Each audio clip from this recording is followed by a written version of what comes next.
નમસ્કાર મિત્રો આપણે એલએસજીડી જે છે એના પેપર નંબર 1 હવે પેપર નંબર 1ની અંદર જે છે આપણું પુસ્તક એની અંદર સેક્શન બી આપેલો છે બરાબર। હવે સેક્શન બીની અંદર વિદેશની જે એલએસજી છે લોકલ સેલ્ફ ગવર્મેન્ટ એના વિશે વાત કરવાની છે બરાબર। એની અંદર સૌપ્રથમ આજે આપણે ફ્રાન્સ વિશે વાત કરશું બરાબર। તો ફ્રાન્સની અંદર એલએસજીનું સ્ટ્રક્ચર કેવું છે, ત્યાં કઈ રીતે કામગીરી થાય છે, તો એના વિશે આપણે વાત કરવાની છે બરાબર। તો ચાલો સ્ટાર્ટ કરીએ। તો સૌપ્રથમ તો ફ્રાન્સની અંદર એનું જે માળખું છે એ જોઈ લઈએ, એમાં શું હોય છે, કઈ રીતે કામગીરી થાય છે, કયા ડિપાર્ટમેન્ટ હોય છે બરાબર। ઉપલી હરોળની સરકાર કેવી હોય છે એ જોઈએ। તો માળખા ઉપરથી એવું માલુમ પડે છે, અહીંયા ડાયાગ્રામમાં આપેલું છે કે ફ્રાન્સની અંદર 26 રિજિયનો છે। કેટલા છે? 26 બરાબર। હવે દરેક રિજિયન જે છે એને ડિપાર્ટમેન્ટમાં વહેંચાયેલું છે બરાબર મિત્રો। એવું પણ જાણવા મળ્યું છે કે આગળની પરીક્ષા જે લેવાની છે OMR ટાઈપની બરાબર, એની અંદર આ પ્રશ્ન પૂછાઈ ગયેલો છે, એટલે હું એને IMP કહીશ બરાબર। કે ફ્રાન્સની અંદર 26 રિજિયન છે। આખા ફ્રાન્સ દેશ જે છે એને 26 રિજિયનની અંદર વહેંચવામાં આવ્યો છે બરાબર। દરેક જે છે રિજિયન એની નીચે ડિપાર્ટમેન્ટ છે, ડિપાર્ટમેન્ટની નીચે એરોન્ડાઇસમેન્ટ છે, અને એરોન્ડાઇસમેન્ટ જે છે એને કેન્ટોનમાં વહેંચવામાં આવ્યું છે અને કોમ્યુનમાં વહેંચવામાં આવ્યું છે। તો આ જે સ્ટ્રક્ચર છે એના વિશે આપણે આજે વાત કરવાની છે, તો ચાલો જોઈ લઈએ।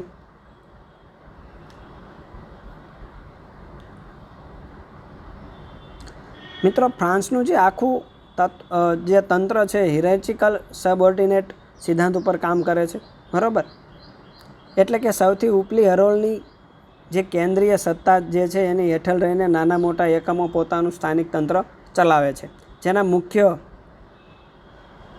મુખ્ય સિદ્ધાંતો રચના કે ઘટકો જે છે એ આ પ્રમાણે છે। એક ડિપાર્ટમેન્ટ છે, બીજું એરોન્ડાઇસમેન્ટ છે, ત્રીજું કેન્ટોન છે, અને ચોથું છે કોમ્યુન બરાબર।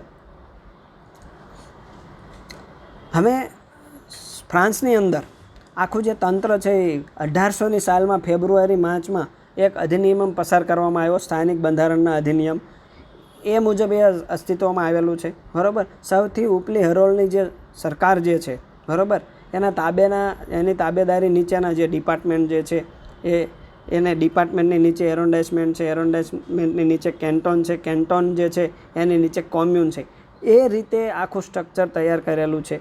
તો એની અંદર સૌપ્રથમ એમ કહી શકાય કે જે ડિપાર્ટમેન્ટ છે, ડિપાર્ટમેન્ટના મુખ્ય અધિકારીને પ્રિફેક્ટ કહેવામાં આવે છે બરાબર, જેની નિમણૂક કોણ કરે છે, તો કે ત્યાંની કેન્દ્ર સરકાર કરે છે બરાબર। એનો પછીનો જે વિભાગ જે છે એરોન્ડાઇસમેન્ટ બરાબર, એ એરોન્ડાઇસમેન્ટના જે વડા જે છે એને શું કહેવામાં આવે છે? સબ પ્રિફેક્ટ કહેવામાં આવે છે બરાબર। તેમની નિમણૂક પણ કેન્દ્ર સરકાર દ્વારા થાય છે બરાબર। હવે શું થાય છે કે તેઓ પોતાની હસ્તકના તમામ એલએસજીના વહીવટી અધિકારી અને કેન્દ્ર સરકારના પ્રતિનિધિત્વ એમ બેવડી ભૂમિકા ભજવે છે બરાબર। દરેક ડિપાર્ટમેન્ટમાં 4 થી 5 એરોન્ડાઇસમેન્ટ હોય છે, અને દરેક એરોન્ડાઇસમેન્ટની અંદર 5 થી 7 કેન્ટોન હોય છે બરાબર। હવે દરેક કેન્ટોનને નાના મોટા શું હોય છે? કોમ્યુન હોય છે। એનો મતલબ એવું થયું કે કેન્ટોન જે છે કોમ્યુનનું બનેલું છે, કોમ્યુન જે પછી એરોન્ડાઇસમેન્ટ છે એ કેન્ટોનનું બનેલું છે, અને ડિપાર્ટમેન્ટ જે છે એરોન્ડાઇસમેન્ટનું બનેલું છે બરાબર। અને જે ડિપાર્ટમેન્ટ જે છે એ બધા ભેગા મળીને શું બનાવે છે? રિજિયન બનાવે છે। તો આગળ જોઈએ બરાબર, કે હવે શું થયું, આજે આપણને ખબર પડી ગઈ કે ત્યાં કઈ રીતનું સ્ટ્રક્ચર છે બરાબર। તો હવે જે ત્યાંના જે કોમ્યુનમાં છે, ડિપાર્ટમેન્ટમાં જે છે એ શું કરે છે? રોજિંદા પ્રશ્નો, કામો, માંગણીઓ, ફરજો એ બાબતે શું કરે છે? એ કોમ્યુનને પાવર આપેલા હોય છે બરાબર, જેનાથી માત્ર લોકહિતના રોજિંદી જરૂરિયાત મુજબના આવશ્યક કાર્યો, સેવાઓ જે છે એ પોતે બજાવે છે। હવે આપણે વાત કરવાની છે કેન્ટોન અને એરોન્ડાઇસમેન્ટ। હવે કેન્ટોન અને એરોન્ડાઇસમેન્ટ જે છે એ સ્થાનિક સ્વરાજ્યની સંસ્થા ગણવામાં આવતી નથી, ખાસ યાદ રાખજો। કેન્ટોન અને જે એરોન્ડાઇસમેન્ટ છે તેમને ત્યાં સ્થાનિક સ્વરાજ્યની સંસ્થા ગણવામાં આવતી નથી। આ બંને સંસ્થાઓ એ તો ડિપાર્ટમેન્ટનું વહીવટી ક્ષેત્ર છે, જેમાં સરકાર નિયુક્ત અધિકારી દ્વારા વહીવટ અને સંચાલન કરવામાં આવે છે બરાબર. ફ્રાન્સના LSG જે છે એની કાઉન્સિલ જે છે એની મુદત 6 વર્ષની હોય છે, ખાસ યાદ રાખજો. બરાબર, 6 વર્ષની મુદત હોય છે. કેટલી? 6 વર્ષની મુદત હોય છે. શેની? કાઉન્સિલની જે મુદત છે એ 6 વર્ષની હોય છે. કઈ જગ્યાએ? તો ફ્રાન્સની LSG હોય એની કાઉન્સિલની મુદત જે છે એ 6 વર્ષની છે. બરાબર. અને સમગ્ર દેશમાં એક જ સમયે એક જ દિવસે ચૂંટણી યોજવામાં આવે છે. બરાબર, એ પણ મે મહિનામાં યોજવામાં આવે છે. બરાબર, એક જ સમયે એક જ દિવસે ફ્રાન્સમાં ચૂંટણી યોજવામાં આવે છે. અને ચૂંટણીની તારીખ જે છે 3 મહિના અગાઉ નક્કી કરવામાં આવે છે. કેટલી? 3 મહિના અગાઉ. મિત્રો, આ જે પ્રશ્ન છે એ અગાઉની પરીક્ષામાં પૂછાઈ ગયેલો છે. પ્રશ્ન એવો હતો કે કયા દેશમાં એક જ સમયે અને એક જ દિવસે ચૂંટણી યોજવામાં આવે છે? તો ઓપ્શનમાં હતો ફ્રાન્સ, તો આપણો જવાબ આવશે ફ્રાન્સ. બરાબર, ખાસ યાદ રાખજો. નાના નાના પોઈન્ટ જે છે એ પરીક્ષા માટે ખૂબ જ ઉપયોગી હોય છે. બરાબર. હવે એરોન્ડાઇઝમેન્ટ અને કેન્ટોન જે છે એ વહીવટી એકમ હોવાથી ચૂંટાયેલી સભા ત્યાં હોતી નથી. મેં અગાઉ પણ કીધેલું છે, એને સંસ્થા ગણવામાં આવતી નથી. એ વહીવટી એકમ છે. કોનું કામ કરે છે? તો કે ડિપાર્ટમેન્ટને એનું કામ કરે છે. પરંતુ જે કોમ્યુન જે છે એમાં ચૂંટાયેલા સભ્યો દ્વારા સભાની રચના થાય છે. બરાબર. અને જે કોમ્યુનમાં જે કાઉન્સિલ જે છે એના પ્રમુખને શું કહે છે? મેયર કહેવામાં આવે છે. બરાબર. હવે મેયર શું કરે છે? તો કે મેયર સભાનું સંચાલન કરે છે. બરાબર. બીજું શું કરે છે મેયર? તો કે આવા મેયરને સભા ઉપરાંત સરકારના એજન્ટ તરીકેની કેટલીક ખાસ ફરજો અદા કરવાની હોય છે. બરાબર. આથી ફ્રાન્સનું લોકતંત્ર એ હિરાર્ચિકલ સબઓર્ડિનેટનું ઉત્તમ ઉદાહરણ છે. બરાબર. એકબીજાથી સંકળાયેલા સ્વરૂપે કામગીરી બજાવે છે, જેમાં સૌથી ઉપલી હરોળમાં ડિપાર્ટમેન્ટ અને સૌથી નીચલી હરોળમાં કોમ્યુન આવે છે.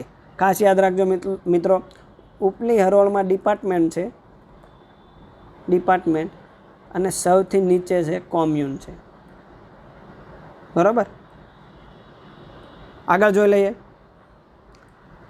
હવે ફ્રાન્સના LSGનું ઇમ્પોર્ટન્સ શું છે? બરાબર, એ જોવાનું છે. What is the importance of LSG in France? બરાબર. તો આપણે આગળ પણ વાત કરી છે એ પ્રમાણે કે ફ્રાન્સના LSGની જે રચના છે એ હિરેચિકલ સબઓર્ડિનેટના સિદ્ધાંત ઉપર, એના તાબેદારીના સિદ્ધાંત ઉપર આધારિત છે. બરાબર.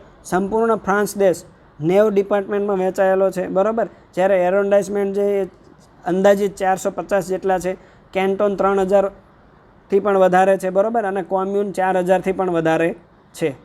બરાબર. હાલની તારીખમાં 4000થી વધારે પણ કોમ્યુન જે છે એ ફ્રાન્સમાં છે. બરાબર. હવે એમ કહી શકાય કે દરેક ડિપાર્ટમેન્ટને 4 થી 5 વિભાગમાં વિભાજિત કરવામાં આવ્યું છે. બરાબર. કે જેને શું કહેવાય છે? એરોન્ડાઇઝમેન્ટ કહે છે. બરાબર. અને દરેક એરોન્ડાઇઝમેન્ટને કેન્ટોનમાં વિભાજિત કરવામાં આવ્યું છે, 5 થી 7. બરાબર. અને એની અંદર એવા કેટલાક જે છે કોમ્યુનનો સમાવેશ કરવામાં આવ્યો છે. બરાબર.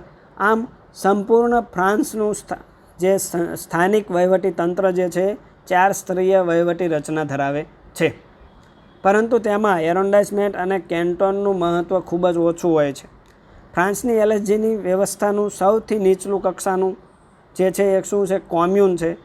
કોમ્યુન જે છે એ વિસ્તાર અને વસ્તીના ધોરણથી એમાં ફેરફાર કરવામાં આવે છે. બરાબર. ઘણી વખત શું બને કે કોઈ નાના કોમ્યુન હોય તો 2-3 કોમ્યુનને ભેગા મળીને પણ એ વહીવટી તંત્ર ત્યાં ચલાવવામાં આવે છે. હવે આ જ કોમ્યુન શબ્દ મહાનગરોને, શહેરોને, જિલ્લાઓને, તાલુકાને અને ગામડાઓને પણ લાગુ પડે છે. બરાબર. જેમ કે આપણે અહીંયા જે નાની એવી ગ્રામ પંચાયત હોય, ગ્રામ પંચાયત કે તાલુકા પંચાયત, જિલ્લા પંચાયત કે કોઈ મહાનગરપાલિકા હોય, એ બધા જ ત્યાં શું કહેવાય છે? કોમ્યુન કહેવાય છે. બરાબર. ઇવન ત્યાં જે એનું કેપિટલ સિટી પેરિસ છે એ પણ એક પ્રકારનું કોમ્યુનનું જ ઉદાહરણ છે. એ ત્યાં કોમ્યુન તરીકે પણ ઓળખવામાં આવે છે. બરાબર. હવે આગળ જે મેં વાત કરી હતી એ જ છે અહીંયા કે ઘણી વખત શું થાય? નાની વસ્તી ધરાવતું.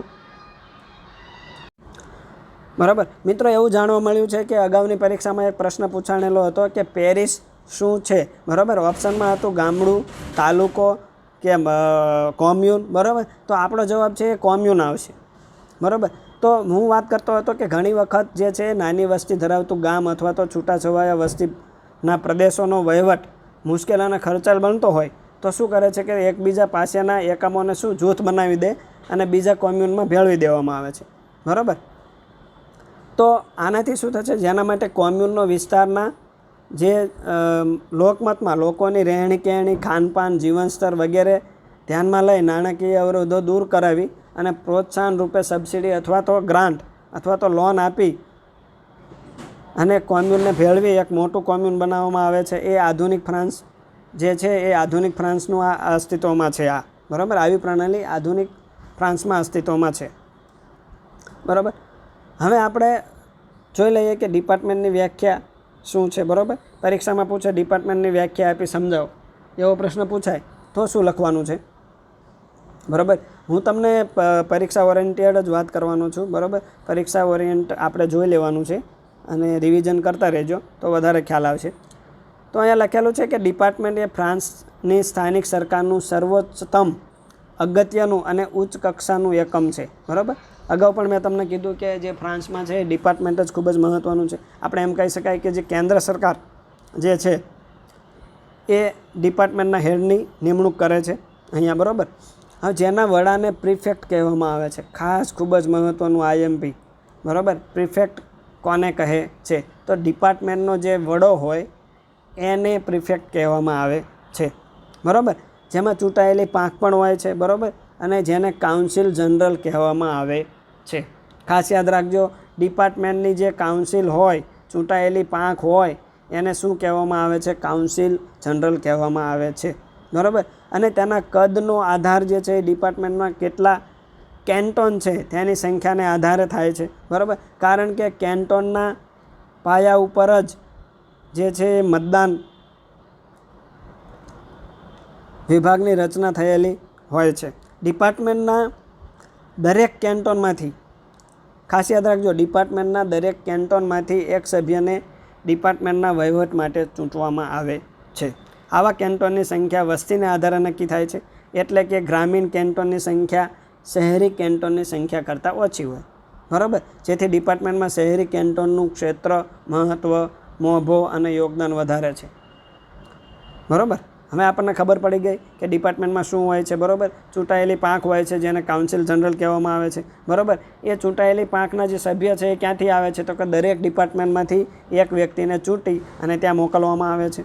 બરાબર, એ શેના ઉપર નક્કી કરે છે, તો કે કેન્ટોનની જે સંખ્યા છે એ વસ્તીના આધારે નક્કી કરવામાં આવેલી હોય છે.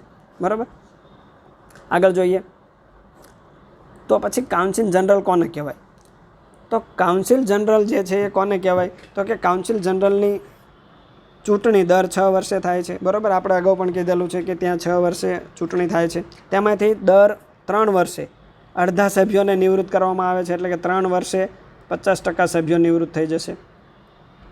બરાબર, દેશના સંપૂર્ણ કાઉન્સિલની ચૂંટણી એક જ દિવસે એક જ સમયે, બરાબર, અને એક સાથે યોજવામાં આવે છે. એ પણ આપણે વાત કરી લીધી. દરેક મતદાન મથકમાંથી એક જ સભ્યને ચૂંટવામાં આવે છે. ખાસ યુનિક ફીચર કહેવાય આને, કે દરેક મતદાન મથક જે છે એમાંથી એક જ સભ્યને ચૂંટવામાં આવે છે. 5મું, કોઈ પણ મતદાનમાં નક્કી કરેલા ધોરણ કરતાં ઓછી બહુમતી મળે તો બીજી કે ત્રીજી વાર ચૂંટણીમાં ઊભા રહેવું પડે છે. એટલે કે વસ્તીના ધોરણ પ્રમાણે ચોખ્ખી બહુમતી ના મળે ત્યાં સુધી ઉમેદવાર ચૂંટાયેલો ગણાતો નથી. ખૂબ જ મહત્ત્વનું, ભારતમાં પણ આવું લાગુ કરવું જોઈએ, મારા મત મુજબ લાગુ કરવું જોઈએ. બરાબર, અહીંયા શું કહેવા માગે છે એ જોઈ લઈએ. માનો કે 3000 જે છે 3000નો કોઈ વિસ્તાર છે વસ્તીનો. બરાબર, તો એના મતદાતાઓ માનો કે 2000 હોય. બરાબર, એમાંથી કોઈ 10 સભ્યો ઊભા રહ્યા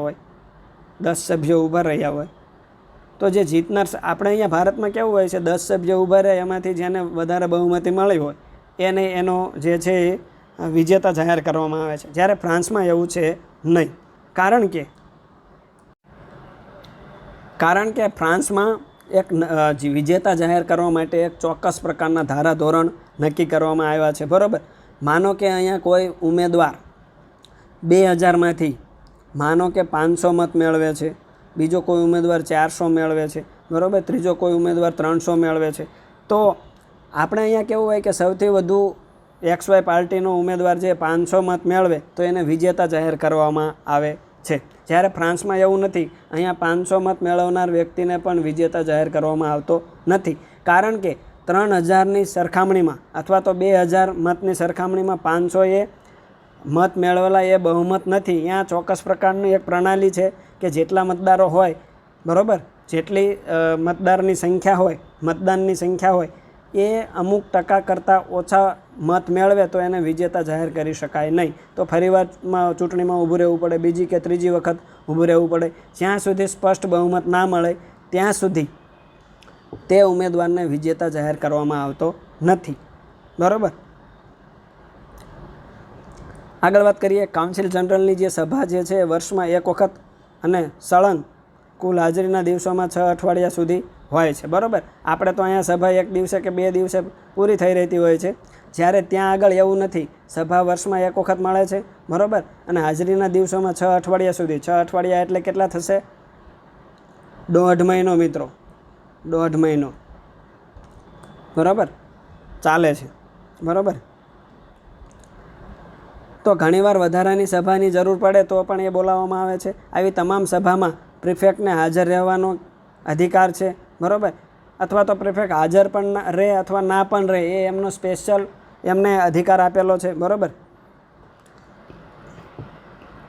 બીજું એક ખાસ કહેવું છે કે ફ્રાન્સમાં જે આવી જે કાઉન્સિલ જે છે એને વૈધાનિક દરજ્જો નથી, તેથી તેને સમવાય તંત્ર નથી. આગળ વાત કરીએ હવે, કાઉન્સિલ જનરલ કોને કહેવાય એ ખબર પડી ગઈ. તો એના કાર્યો શું, એના ફરજો શું, એના અધિકારો શું, એના વિશે વાત કરવાની છે. Powers of the council general જોઈ લઈએ. પ્રિફેક્ટ એ તૈયાર કરેલા બજેટને મંજૂરી આપવાનું તથા અગત્યના કાર્યોને પ્રથમ મંજૂરી આપવાનું કાર્ય કરે છે. બરાબર. કેન્દ્ર સરકારની રાષ્ટ્રીય સહાય બાબતનો તમામ યોજનાનો અમલ કરવાનો છે. બરાબર. ચેરિટેબલ ટ્રસ્ટ અને સમાજ ઉપયોગી NGOનો અભિપ્રાય જણાવવામાં આવે છે. બરાબર.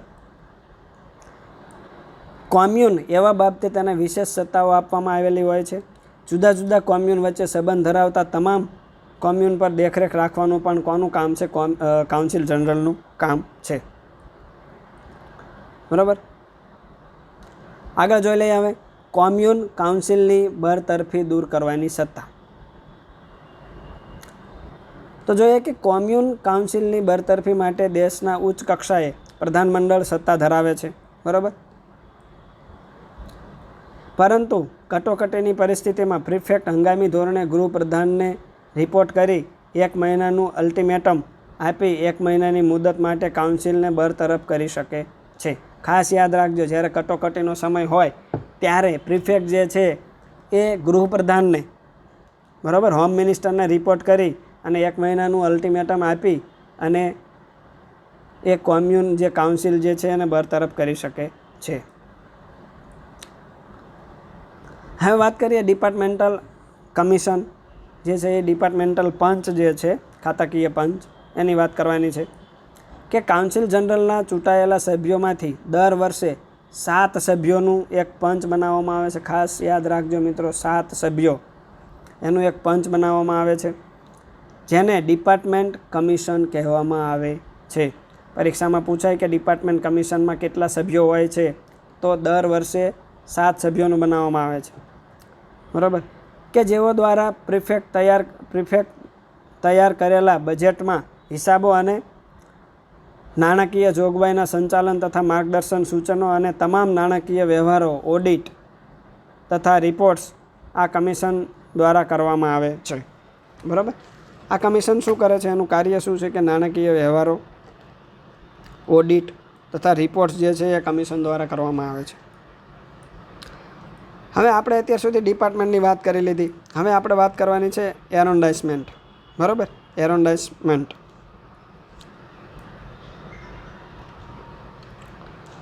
જો મિત્રો, ફ્રાન્સની અંદર ડિપાર્ટમેન્ટના કેટલાક ઉપ વિભાગો બનેલા હોય છે જેને એરોન્ડાઇસમેન્ટ કહે છે. મેં તમને અગાઉ જ કીધેલું કે ડિપાર્ટમેન્ટ જે છે એ એરોન્ડાઇસમેન્ટમાં વિભાજિત થયેલું છે. બરાબર. તો જેના વહીવટી વડાને સબ પ્રિફેક્ટ કહેવામાં આવે છે. ડિપાર્ટમેન્ટના વડાને પ્રિફેક્ટ કહેવામાં આવે છે, જ્યારે એરોન્ડાઇસમેન્ટના વડાને સબ પ્રિફેક્ટ કહેવામાં આવે છે. ડિપાર્ટમેન્ટ કેટલીક સત્તાઓ, ફરજો, અધિકારો સબ પ્રિફેક્ટને સોંપવામાં આવેલ હોય છે. જે ડિપાર્ટમેન્ટની કેટલીક સત્તાઓ જે છે, ફરજો છે, અધિકારો જે છે એ સબ પ્રિફેક્ટને સોંપવામાં આવેલ હોય છે. દરેક એરોન્ડાઇઝમેન્ટમાં ડિપાર્ટમેન્ટ જેવું ચૂંટાયેલી પાંખનું કાઉન્સિલ જનરલ હોય છે. બરાબર, દરેક એરોન્ડાઇઝમેન્ટમાં શું હોય? ડિપાર્ટમેન્ટ જેવી ચૂંટાયેલી પાંખનું કાઉન્સિલ જનરલ હોય છે. જેવો જરૂર લાગે ત્યારે ડિપાર્ટમેન્ટના જે કાઉન્સિલ જોડે અગત્યની જોગવાઈઓ, નીતિ વિષયક કામો, ભલામણો, માર્ગદર્શન અને મદદગાર સાબિત થાય છે. પરંતુ ડિપાર્ટમેન્ટ કરતાં એરોન્ડાઇઝમેન્ટની સત્તા ઓછી હોવાથી તેનું મહત્ત્વ ખૂબ ઓછું છે. બરાબર, એરોન્ડાઇઝમેન્ટના ચૂંટાયેલા સભ્યોના કાઉન્સિલની સભા વર્ષમાં એકવાર મળે છે. બરાબર, વર્ષમાં એક વખત મળે છે, જેમાં સ્થાનિક કાયદા એટલે કે લોકલ એક્ટ નક્કી કરવાનું કામ કરવામાં આવે છે. પરંતુ એરોન્ડાઇઝમેન્ટ એ કેન્ટોન જેવું જ વહીવટી ક્ષેત્ર હોવાથી, ખાસ યાદ રાખજો, વહીવટી ક્ષેત્ર હોવાથી તેઓ દ્વારા યોજનાઓ, ઠરાવો કે નીતિ વિષયક બાબતનો લીધેલ નિર્ણય મહત્ત્વપૂર્ણ સાબિત થતો નથી. બરાબર, આગળ જોઈ લઈએ.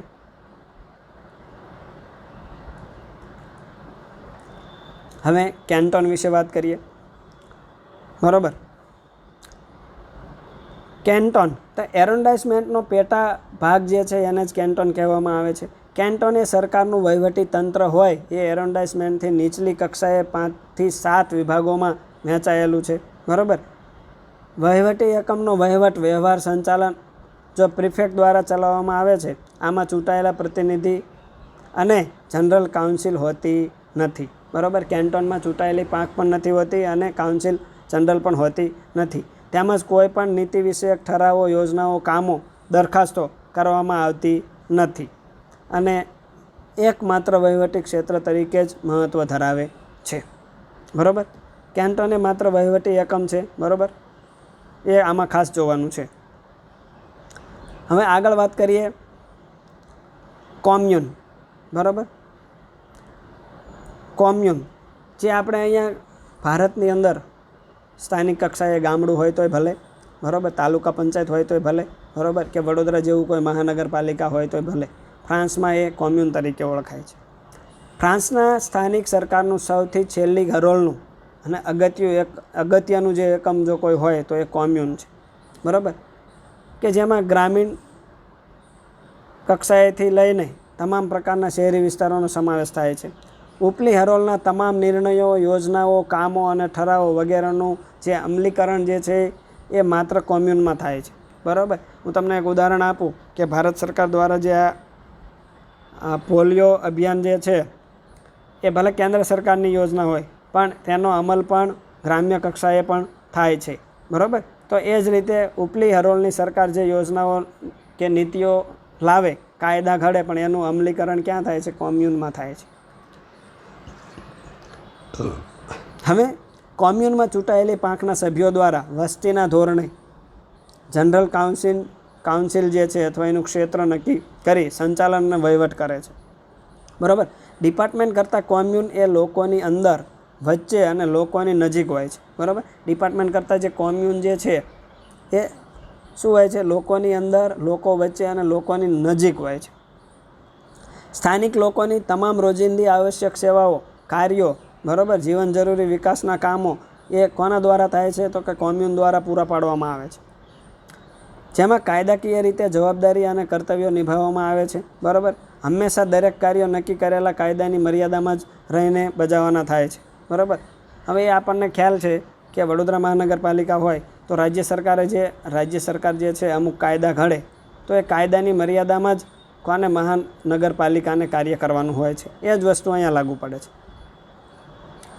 બરાબર, તો તેના સાથે જનરલ પાવર હેઠળ સામાન્ય સરકાર દ્વારા કેટલીક બિન સરકારી સંસ્થાઓ જેમ કે NGO જે છે, સ્વાયત્ત એજન્સીઓ હોય એના દ્વારા અથવા ખાનગી, ઔદ્યોગિક કે વેપારિક ધોરણે પૂરી પાડવામાં આવતી તમામ યોજનાઓ, કાર્યો અને સેવાઓ સિવાય પોતાના વિસ્તારમાં લોક કલ્યાણના અને ઉત્કર્ષ માટેના ઉચ્ચ જીવન ધોરણ અપનાવવા જીવન આવશ્યક તમામ કાર્યો, સેવાઓ કોમ્યુન દ્વારા બજાવવામાં આવે છે. બરાબર, તો આ વસ્તુ વાત થઈ કોમ્યુનની. તો કોમ્યુન પાસે પાવર શું છે તે આપણે જે વાત કરીએ એ પ્રમાણે કે હવે કોમ્યુન શું છે એ આપણને ખ્યાલ આવી ગયો. તો એની પાસે શું સત્તા છે અને એનું કર્તવ્ય શું છે એ જોઈ લઈએ. તે કોમ્યુનના કાઉન્સિલને કોમ્યુન માટેની તમામ જરૂરી બાબતોની નિર્ણય કરવાની સત્તા છે. કોમ્યુનની કાઉન્સિલ જે છે એને તમામ જરૂરી બાબતનો નિર્ણય કરવાની સત્તા છે તથા ઉપલી હરોળની સરકારને દરેક યોજનાઓ માટે, કામો માટે, ઠરાવો માટે કે દરખાસ્તો માટે અભિપ્રાય આપવાની સત્તા પણ ધરાવે છે. બરાબર. આ કોમ્યુન કાઉન્સિલ સૌથી અગત્યની એવી નાણાકીય સત્તા તરીકે બજેટ અને હિસાબો મંજૂર કરવાની તથા ચૂંટાયેલા સભ્યોના જે છે ચૂંટાયેલા સભ્યોમાં પ્રમુખ અને ઉપપ્રમુખ વગેરેની પસંદગી કરવાની પણ સત્તા ધરાવે છે. જેમ આપણે મેયર અને ડેપ્યુટી મેયર જે અહીંયા પસંદ કરવામાં આવે છે એ જ રીતે ત્યાં એવું કરવામાં આવે છે. બરાબર. આવા કોમ્યુન કાઉન્સિલને બરખાસ્ત કે રદ બરતરફ કરવાનો અધિકાર કેન્દ્રીય પ્રધાન મંડળને છે. ખાસ યાદ રાખજો, પરીક્ષામાં એવો પ્રશ્ન પૂછાય કે કોમ્યુનની કાઉન્સિલ જનરલને બરખાસ્ત કે રદ કરવાની સત્તા કોણ ધરાવે છે? તો કેન્દ્રીય પ્રધાનમંડળ ધરાવે છે. પરંતુ ખાસ વિશેષ સંજોગો હેઠળ કટોકટી નિર્માણ થાય, જો અગાઉ આપણે વાત કરીએ એમ, તો વધુમાં વધુ 1 મહિના માટે પ્રિફેક્ટ જે છે એ કામચલાઉ ધોરણે સભાને બરખાસ્ત કરી શકે. બરાબર. આ પ્રિફેક્ટનો પાવર છે.